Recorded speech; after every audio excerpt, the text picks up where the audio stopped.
Greetings and bienvenue, Midnight Crew. Thank you for returning to this broadcast, and welcome to new viewers joining us for the first time. If you like a video, then feel free to subscribe. What's your stories regarding the woods? Parents trusted me and my brother to go camping alone in the Arkansas woods. 14 years old and already allowed to carry a rifle or pistol just in case. Dark-ass night, 6 or 7 miles away from the nearest house or trailer. No roads or man-made trails leading to our spot. Annoying cicadas are deafening this time of year. My brother and I are sitting over the fire that is now burnt down to coals. Hear an odd noise. Can't really tell what it is, but it's not one we've heard before. Realize the cicadas are stopping their bull and suddenly quiet. We get a bad feeling and tuck up under a tree away from the noise with our pistols. It's gotten discernibly louder. It's difficult to describe what the sounds are. Almost like a woman with a mouth of bread, or her mouth covered with humming words or trying to speak only really loud compared to the soft you could really make if gagged or obstructed. Get even more loud. The hums sound like someone trying to speak. But we can't make out any legible words, and whatever it is should be in sight any moment now. Suddenly, no noise whatsoever. We hear a branch or stick crack like it's been stepped on or split, then nothing again. After about 20 to 30 minutes, the cicadas go back to their routine and chirp loudly again. Still no idea what the hell happened or what could have made those noises. Be 7 years old. Dad takes me and Mom onto a private island for a camping trip. Mom is eating fresh cherries the whole boat trip there. Arrive at the desolate island with a lush forest overcasting the shoreline. Set up a tent and go to bed with my parents.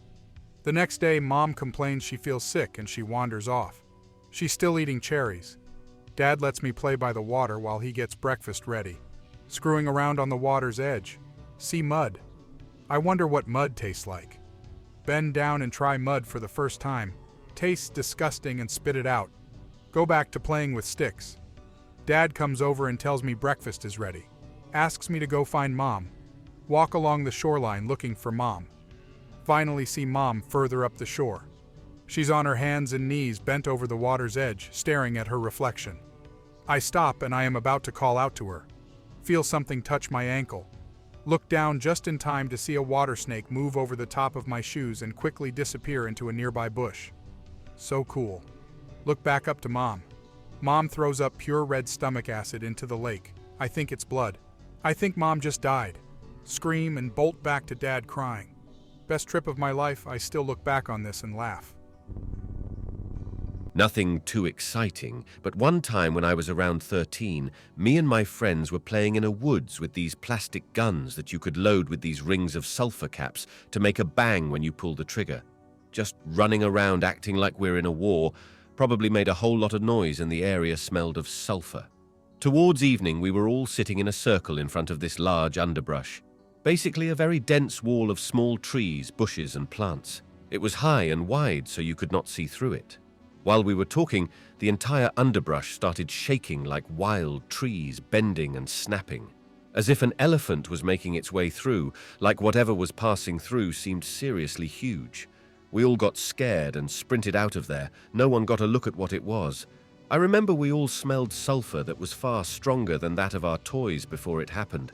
Later, at a friend's house, we were watching the edge of the forest at night, and we saw one singular tree being shaken like crazy, while the surrounding ones were calm.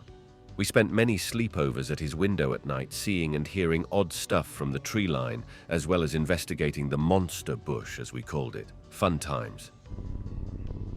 Me, my best friend, and our girlfriends were once chased out the ruins of an old mining camp ghost town by a werewolf. And I mean that sincerely. It was chasing us off, not hunting us, because if it had been, I have no doubt we'd all be dead. This was back in the autumn of 1993 in Alabama, up near the Talladega National Forest off some dirt trails near a place called Gant's Quarry. The buildings still standing are wooden structures, so they're falling apart and really not all that safe to frolic around with. But we'd found one that was still pretty solid and planned on camping in it through the night. Typical teenage antics where we'd all alibi each other up to stay out all night. We got there around 6 or so just as the sun was starting to set. We were pretty well prepared. Sleeping bags, flashlights, my buddy's hunting rifle, a boom box, and plenty of beer. We were having a great time.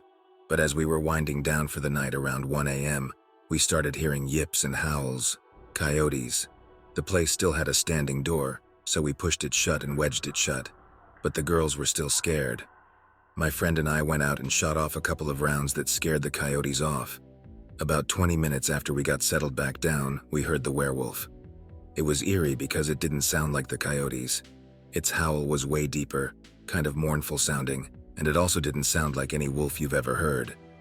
It didn't sound like a person exactly, but it sure didn't sound like a wolf. More like something trying to sound like one. Neither me nor my friend said anything because we didn't want to freak out the girls any more than they already were, but we had spent a lot of time in Innawoods, and we both knew that whatever we were hearing wasn't a wolf. Officially, there aren't any wolves in Alabama, but anyone who's ever hunted there knows that's bull. Coyotes, coy dogs, and the red wolves they say are extinct. It howled twice, really long. Then it was quiet for a few minutes. Then it growled right outside the building, shack, we were in. It was so deep you could feel it rattling in your own chest, and it scared the crap out of all of us. My friend and I both did that thing guys do when they're young, stupid, and there are girls to impress. We pretended to be mad instead of scared and got up stomping and yelling before grabbing a couple of flashlights and the gun to go out there. The girls were seriously freaking out by this point, telling us not to go out there and just let it go away. But out we went. We made a circle of the building, shining our lights all around, but we didn't see anything. We were on our way back inside when I saw it. It was maybe 20 or 30 yards back down the trail we'd driven in on, looking like the silhouette of the biggest dog you've ever seen. My friend shouldered his rifle, but I stopped him, told him not to shoot it. I have nothing against wolves, but that wasn't really what I was thinking. It felt off to me and I was already thinking something spookier than just a wolf. Instead, my friend fired another warning shot. And then it stood up. He looked at it and told me to go get the girls because we were leaving. It took a little convincing to get the girls back out of the shack, but once they saw it back there at the edge of my buddy's flashlight looking exactly like what it was, they bolted straight for the truck. We followed and the whole time it just continued standing there stock still. It growled again and we realized it might have never been any closer than it was at that moment. It made me think it might have been there watching us on our whole patrol, and that creeped me out even more. We bounced out of there doing 30 on that washed out trail, 50 on good stretches, but I could still see it behind us for a good while. My eyes were glued to the side view mirror. It would run on all fours, close some distance, then stand up again like it was hurting us. We were headed further in on the trail and had no idea where it was going to come out, or even asterisk if asterisk it was going to come out. But unless we wanted to drive right by the thing, we didn't really have a choice. Eventually, I stopped seeing it in the mirror, and not long after that, we came out on a little back road that wound back around to somewhere we knew. My buddy and I were already getting over our fear as soon as we saw the paved road, and we were talking about what we'd seen, sort of comparing notes. But the girls would barely say anything besides telling us to stop talking about it, almost like they thought that would make it come back. Like I said earlier, both of them ended up breaking contact with us shortly after, and we both know why they did. Didn't want to be reminded. We went back there a few times over the years, but never experienced anything else like that. One thing I did find interesting is between that night and our first trip back, something burned down the shack we'd stayed in. I lived in the forest for 2 months. It was really incredible until it wasn't. Like all things, it was very surreal, being that fringe of society. I haven't experienced adulthood in any sort of timeless way, like we are afforded when we were children. I always had to do something, to think about something, to get somewhere, to go somewhere. In the forest, all of that slips away. You are free to return to a sensorial being of existence if you wish. It's a totally different state of mind and emotion. I felt much more present, more intimate with my experiences. I could move at my own pace. It was challenging. Every day was a curveball. Blisters, waterlogged supplies, snakes, random critters in the night. Not knowing if someone would find me, didn't do it legally. Big scary bugs, mud and sand everywhere. It really was beautiful and enchanting though. I felt very connected to nature. There were loads of fireflies around my tent. I felt more self-attuned. I got to explore freely. I didn't prep. I had a tent in the woods just in case. I'd never used it. One day I just took my dog up and left. I still got food and some supplies, but it was just so bizarre being outside society and then communicating inside again. Like I did not feel any obligation to people please or be polite or anything. I wasn't rude, I just didn't feel obligated to partake like I normally do. My interactions felt less robotic and more authentic. It really was incredible though. My dog and I would swim the rivers, run around and explore. I felt like I was playing in a big sandbox for 2 months, some of the best times of my life. My aunt and uncle own a bunch of property out in rural Pennsylvania. My brother and I used to hike there a lot as kids. There was a path that had been made when they first got the land, but it's grown over so much now you can't really go that far, unless it's fall or early spring when the foliage dies down. Anyway, we were hiking and we went as far as we usually did, to the top of a rise. It was still sunny and the weather was nice, so we figured let's keep going as deep Innawoods as we can. About an hour later, we can still see a trail, but it's getting more and more overgrown, and the sun is setting. Start hearing something big moving in the woods. See a man running through the forest towards us. I got a little freaked out. Had just heard on the news that morning about a prison escape in West Virginia, and my brain immediately thinks it's one of the escapees. It was my dad. He saw my mom's car by the road and stopped because he thought she was broken down. She was waiting for us to come back to take us home. My dad literally tracked my brother and me through the woods to find us and take us home. It's not really an Innawoods story, but where I live in the country, I'm surrounded by hills and forest on all sides. We've got only one neighbor nearby and a couple others a little further away, but they use their houses as summer homes more than actual houses, so they're not normally there. The forest isn't the American pine oak forest type either. It's one of those southern hemisphere forests with the ferns and the dense trees, and it's spooky at night. Sometimes you can even hear stags and owls calling up on the hills. It's actually really pretty, and I know our old neighbors used to love hunting up here. Sometimes we'd even hear a shot ring out during the late afternoons while we were watching TV. There's a trail that's literally just over the hill, and people have gone missing there before. Not super often, but enough to be odd. It's really weird because there aren't really any predators where I live, and there are even less people. I can't think of how anyone could get lost up here either, because all you have to do is travel a few hours or maybe half a day in one direction, and you'll end up in civilization eventually. Anyone who was hiking on the trail would certainly bring enough food and water to survive half a day. We know everyone who lives nearby, and we're the friendliest hill people you'll ever meet, so it's not like we're kidnapping people. I just have no idea where these people are going or who is taking them, or how nobody ever finds them. I live in a very rural part of New England, and let me tell you, the woods are a very large part of who we are out here. Me and my friends have had many adventures, but one of the most interesting ones wasn't really paranormal, but maybe it was.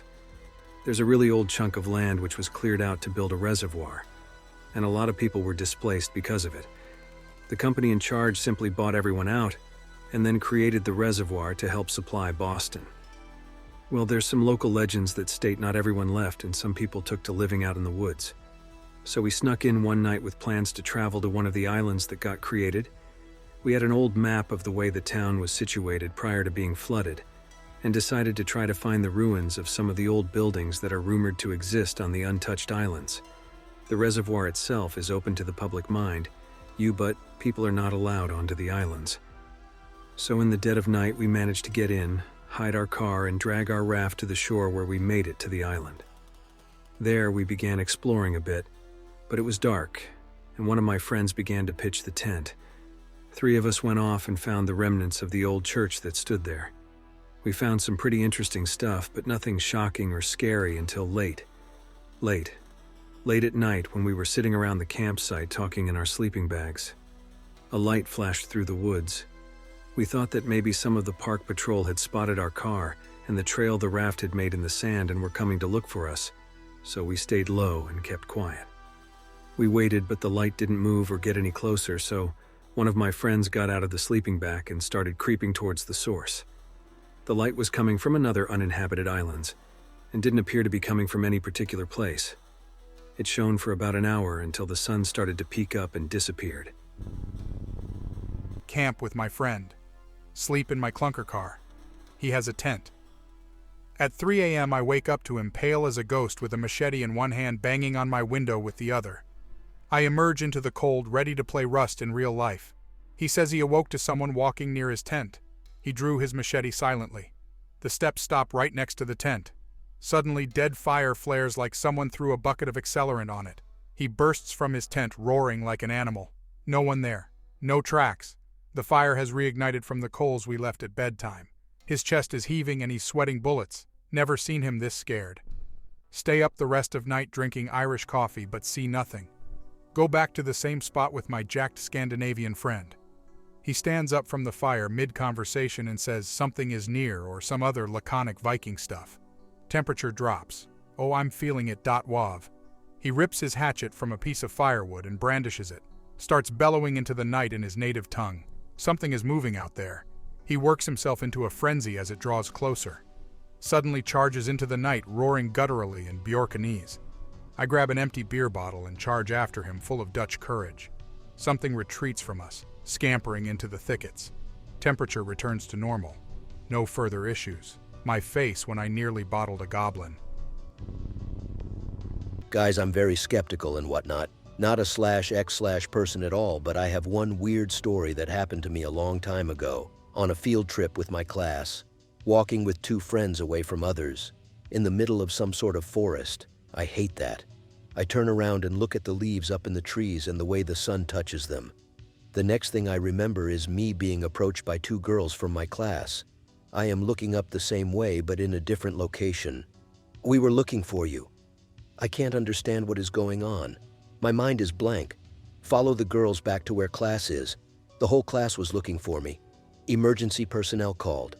They take my blood pressure or something like that. My two buddies said I vanished when they weren't looking. There is no way this is some sort of joke. They wouldn't call the emergency number.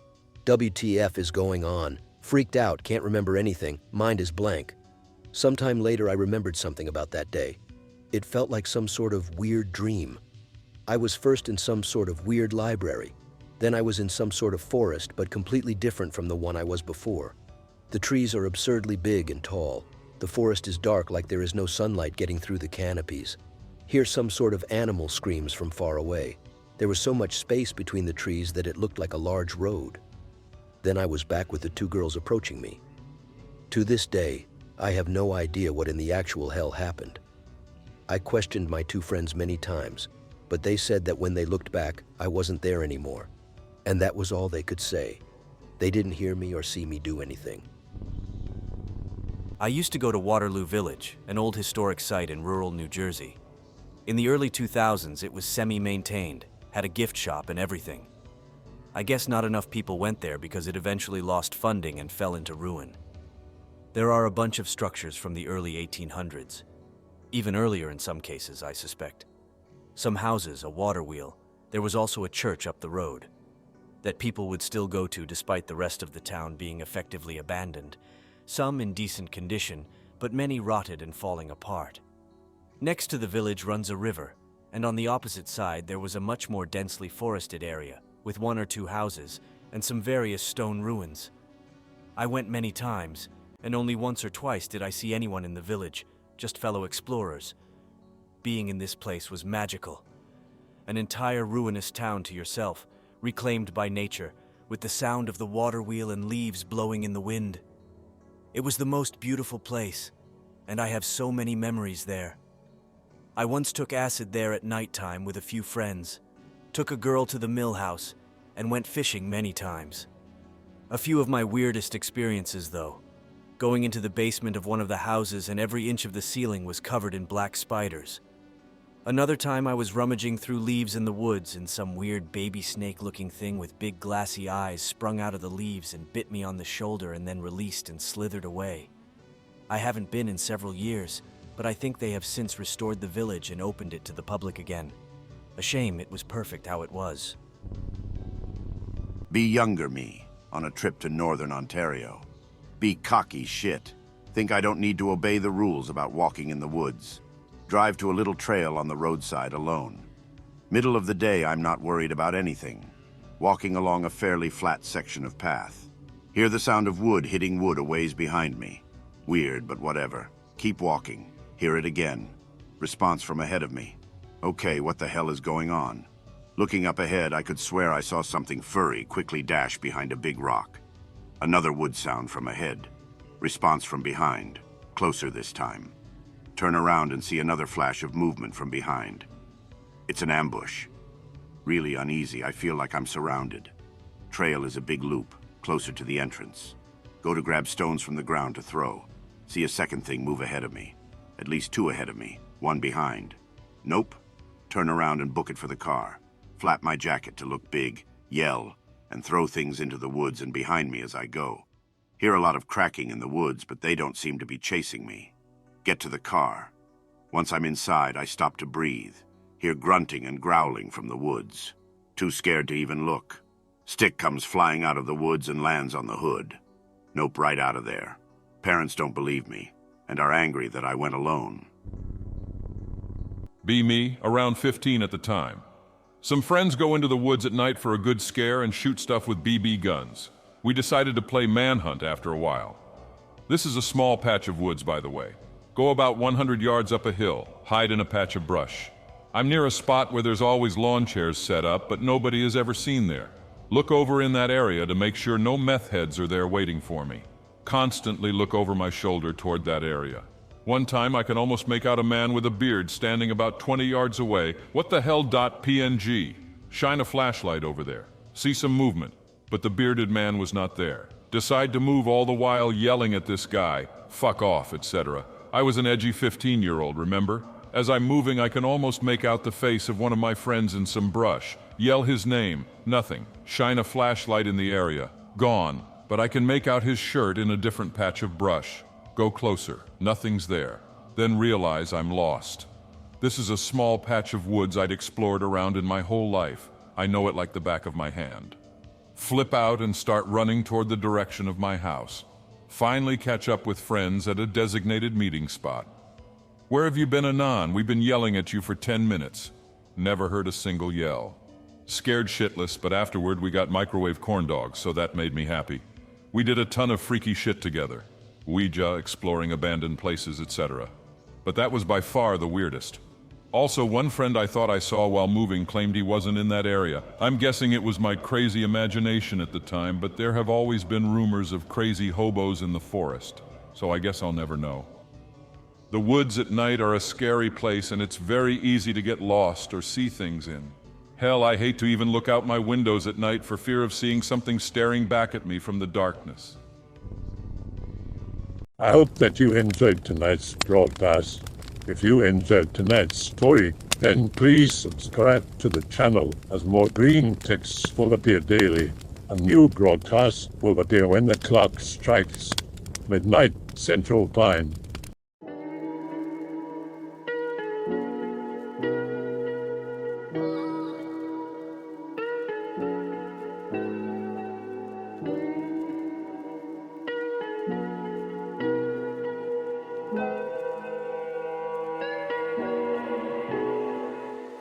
Remember to check out the Odyssey page in the description for a second archive of the channel's videos.